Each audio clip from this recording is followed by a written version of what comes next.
اللهم صل وسلم وبارك عليك يا رسول الله. ازيكم يا حبايب قلبي؟ عاملين ايه؟ معاكم فيديو جديد من قناة يوميات ام علي مع العيلة. النهارده هعمل معاكم يا حبايب قلبي العيش اللي هو ايه، عيش الطاسة او عيش السوري زي ما انتم ما بتقولوا. اهو يا حبايب قلبي، بصوا ما شاء الله طري وجميل ازاي اهو. بصوا انا لسه مخلصه والله، عميل على طول اهو. ده بكيلو دقيق عملنا الكمية الحلوة دي. بصوا الله أكبر، اللهم بارك. بصوا ما شاء الله، الله أكبر. بصوا الكمية دي كلها، بصوا كده أهو، الله أكبر. طري وجميل ازاي الرقاق أو العيش الطاسة، احنا عاملاه على الطاسة. بصوا ده بكيلو دقيق عملت الكمية دي كلها يا حبايب قلبي. تعالوا بقى نشوف احنا عملنا عيش الطاسة ازاي، وبمكونات سهلة وبسيطة موجودة في كل بيت. من كل دقيق عملنا كمية العيش ده كله. يلا بينا يا حبيب قلبي نشوف، يلا بينا. اهم حاجه ما تنسوناش في ايه، في اللايك، وتكتبوا لي كومنت بسيط كده تشوفوا وتقولوا الطريقه عجبتكم ولا ما عجبتكوش، وتقولوا لي كده ايه رايكم. ماشي يا حبايب قلبي، يلا بينا. بصوا كده يا حبايب قلبي، علشان نعمل العيش بتاع الصاج اللي هو الخبز بتاع الصاج ده اللي هعمل بيه الكريب. معانا ده كيلو دقيق، ميه، معلقتين زيت بس بساط كده، وملح. انا مش هحط عليه خميره، احط حبة ملح كده هما. بسم الله. واحط الزيت، معلقتين زيت صغننين كده، وهنزل بالمية واحدة واحدة. بسم الله. حطي واحدة كده، وهعجن، وهسيبه بس ايه يستريح شوية عما اجهز ايه الحاجة التانية، المكونات التانية. بس مية.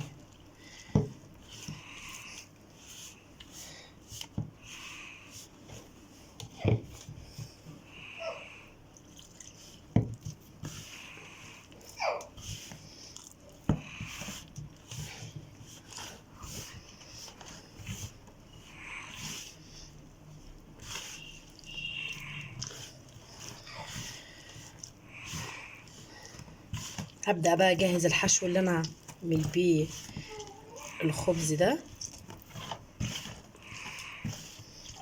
ده كيلو دي، انت بقى حابة تكتري براحتك، وبنص كيلو برضك ممكن تعملي نص كيلو برضك.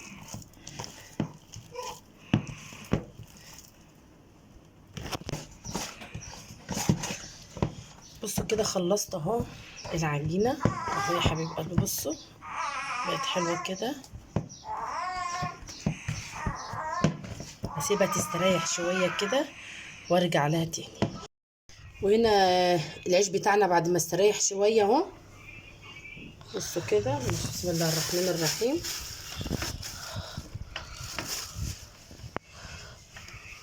عجينة حلوة طازة. هنبدأ بقى ايه، نقطعه. أنا اشتغلت قبل كده في فرن ماشي يا عيش. حبيبي.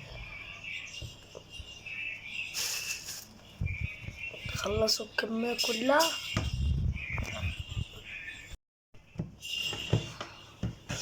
هطلع العجينة كلها قدامي كده اهو،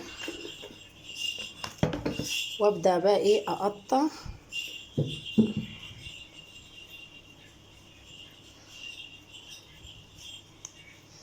كده.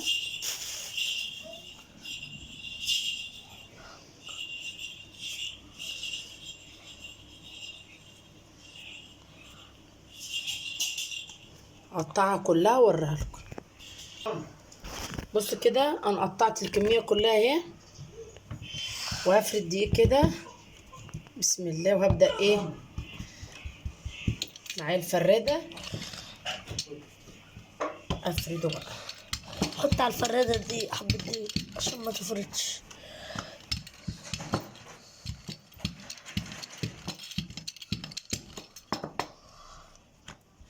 اقعد افرد لغايه لما يبقى ايه رقيق.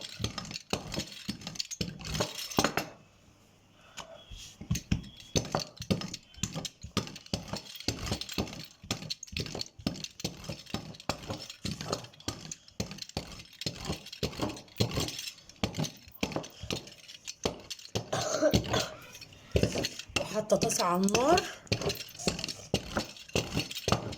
اهو. بصوا كده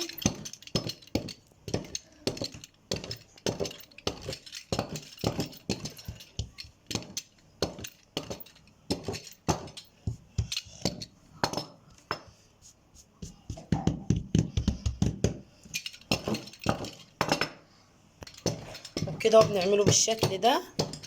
ودي واحده معايا هنا عملتها، راح احطها على الطاسه لغايه لما نكمل فرد دي. دي تشتغل عندنا كده واحنا بنفرد كده اهو، تفضلي تفردي فيها طول ما هي بتتفرد معاكي اه.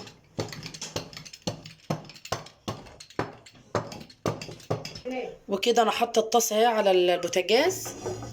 هحط ايه، هحط عليه اهو يا حبيب قلبي. بصوا كده اهو العيش اهو اهو. افضل بصوا كده اهو اهو يا حبيب قلبي. بصوا كده، بصوا كده، طالما ظهرت النقطه الحمراء دي يبقى كده ايه، مية مية اهو. دي اول واحده اعملها اهو. بصوا اهو ما شاء الله. بصوا كده انا بعمل الواحده على طول واخدها على الطاسه هنا اهو. بقوم عامله واحده واقوم رايح واخداها وجايه عامله عشان ايه اهو اه. بصوا كده يا حبايب قلبي، دي انا كنت بفرد فيها كانت ما شاء الله كبيره، بس اتقطعت مني، بس برضك ايه هتتعمل اهو. بصوا كده اديني شلتها وعملت واحده تانية اهي احطها على الطاسه اهو. شلتها وحطيتها على الطاسه اهو. بصوا تحشي اي حاجه بقى. هنا انا عامله الخلطه دي عشان احشيها، ممكن تونه، ممكن فلفل، بس ممكن تاكلوه كده برضك اه. بصوا ما شاء الله. بصوا كده اهو ما شاء الله. بصوا طري وجميل ازاي اهو.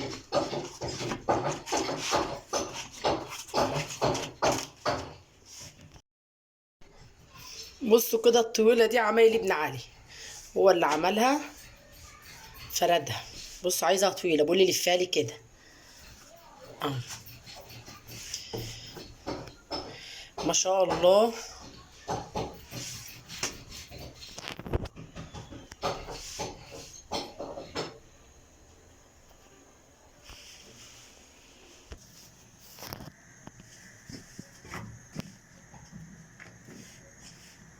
ما تتبلها حلو، تتبلي البطاطس.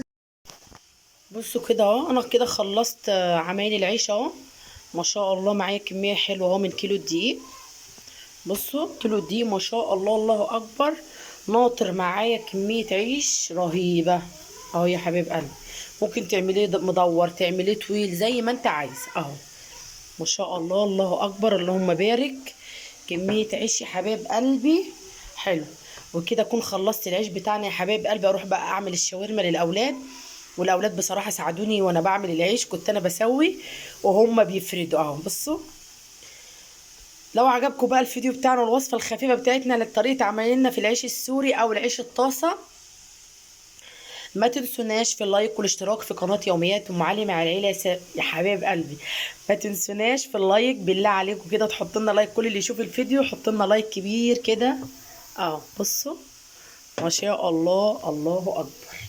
يلا بينا، مع السلامه يا حبايب قلبي.